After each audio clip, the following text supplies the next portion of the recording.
Profesa Kithure Kindiki hata malo adie higa achiel koro mosebedo kotiyo kod Jatend Piny Kenya William Ruto kaka jalupne. Nikech wang'eyo ni e kinde ma tok kane oseyier Profesa Kithure Kindiki mochamo muma tarik 1 dwe mar 11 higa mokalo. Kod nosechamo muma waneno kanyo ka dwe mar 12 nolal matin e wang' mbui ma jomoko ne wacho ni ma deputy president mabo tiyonwa adiera kalore ni ji ne paro ni en obobedo ng'ama Jatend Piny William Ruto bro bedo mana kachiko ni tima.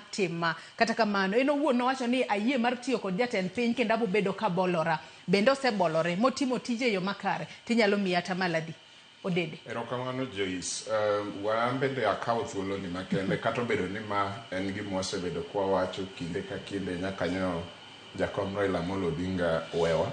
Wasiko kwa wacho pole ni familia mar Odinga ngima, od Raila Odinga, Mama Aida, Rosemary Junior gi Winnie, nikech magi e jok ma lit ni nigo machiegni moloyo ng'ata kaka gin nyogi nyalo neno jakom kaka wuon ot kata babagi, waneno jakom kaka wuon piny, kata jatelo kata ogai mar piny luo. Watimo mos kendo wamedo rwako welo opoda kacha, welo mowuok Kenya kata mowuok oko. Naneno ka moko wuok Ujerumani nyo biro kanyo morio otieno ngima ka gitugo music mopogore. Kabire wach mar Professor Abraham Kithure Kindiki ma en jalup Jatend Piny Kenya e sechegi, koro sani oserwako higa achiel nyaka nyo donje tich. Joyce, adwani mondo jopiny ong'e ni ng'ama deputy president tije en ang'o e katiba. Tij Kithure Kindiki mwanyalo jajego kaka jopiny en tich momiye e katiba mokwongo. Moko go nyalo biro bang'e, to mokwongo tich momiye e katiba en gima dho ngere luongo ni principal assistant to the president. En ng'atno makonyo president machiegni moloyo ng'ama chielo mora mora.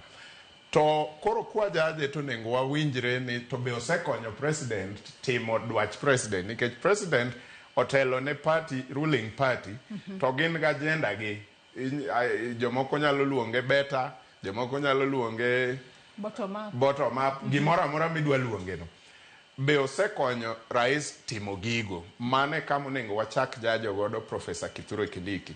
Anyalo wacho ni e kinde ma Rigathi ne tiyo, president no ma en principal assistant ne ene monyalo kuongo wacho nwa ni ng'ani be konye koso ng'ani ok konye. Wan kaka jopiny waketo nyong'ong kendo wang'icho. Ne waneno ka kinde ma Rigathi ne tiyo gi President William Ruto, dichiel diriyo kata sanja moko mang'eny William Ruto ne nyalo wuok ma complain kuom weche moko. Kinde moko inyalo winjo ka owacho ni manga manade atemo ni mondo ariw piny Kenya ma mano e agenda na mokwongo, to en otimre nade opogo. To seche moko ne wanyalo yudo adieri moko mantie nikech 1 year ma Kithure Kindiki osetiyo. Ok apar ni nitie kata od fwambo achiel mosekwanyo wach moro mopilore e dhoge madikel pogruok e piny Kenya. But kawadok e clips mag Rigathi 1 year into the office, wabro kwanyo clips mopogore mang'eny mar weche mopilore mawuok e dhoge ma nigi ability mar kelo pogruok e piny Kenya. So kanyo ibro yudo ka Kithure score way more than Rigathi. Itinyalo miya tamaladi.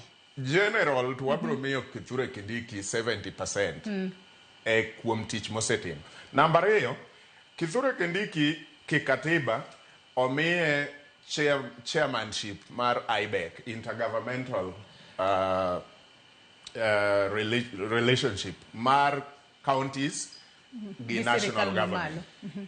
IBEC ka waseneno ka governors dhi kendo o chair komni, to pok wawinjo ka tungni owuoke. To ndalo mane Migosi Rigathi chair gini, ne wan gi a lot of problems.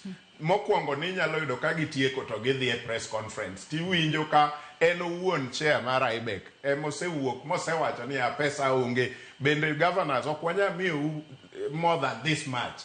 Mano forget about. En ng'ama chalo gima nonengo giwach e ibura, obiro dhawo ne governors e press.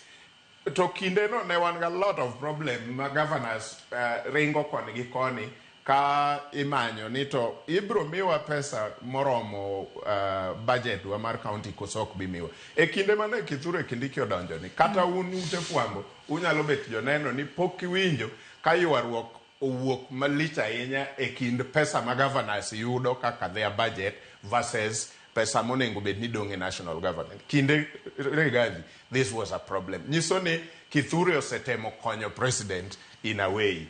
Kanyo osko. Kabire mogik, e weche mag siasa nikech nitiere paro moro ma bende ok miriambo. Ne nyalo nenore ni ka Rigathi nowuok e mlima kata e central, ne nitiere geno ni Kithure ne nyalo dok duoko tension makanyo piny mondo jok gweng'no kata jo Kenya modak e alwora mar God Kenya kik bed jok mobalo gi sirikal e yo mamalo. Aparo ni Kithure osetimo up to 50% by 1 year now. Osetemo duoko joma sawa ne tension no piny up to 50% by now. There was a time ne nitie kinde moro chien ka manyocha it was almost becoming obvious ni onge ng'ata modak e alwora mar Mount Kenya madwa neno kata Jatend Piny Kenya William Ruto gi wang'e.